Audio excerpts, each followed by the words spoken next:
Det er morgen. Gurli og hendes familie sidder og spiser morgenmad. Ved du, hvad for en dag det er i dag? Er det min fødselsdag? Nej, for helvede. Er det din fødselsdag? Nej, din dumso. Det er valentinsdag. Hvad er det? Ej, hvad fanden er det for noget lortemusik? Far, jeg vil godt have indisk krab.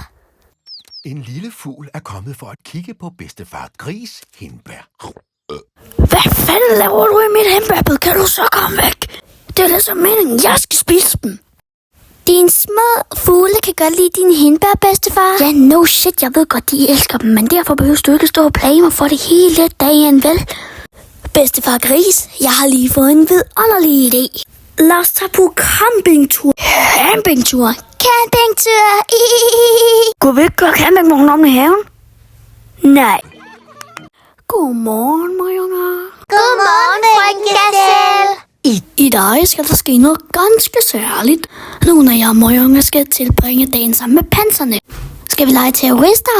Nej, Rasmus. Som vores bombeoffer. Så de 2 bombeoffer, vi skal have med, de skal køre rundt og smadre terrorister. Hvem vil godt springe til luften? Mig. Hey, Gurli og Rasmus, I skal springe til luften. Det her er politibilen. Ja, I må hygge jer. Jeg håber ikke, børnene kommer tilbage, men jeg ringer alligevel, når de skal æde. Ja, farvel, frøken Gazelle. Vi ses måske aldrig mere. Hej. Og I 2 politidamer og mænd, I skal ikke komme for sent. Vi skal have sandwich med mammas tomatpose. Føj for helvede. Det smager godt, hva'? Hvide kan godt lide sandwich og gelé. Hej alle sammen. Nu skal jeg bruge som bombeoffer.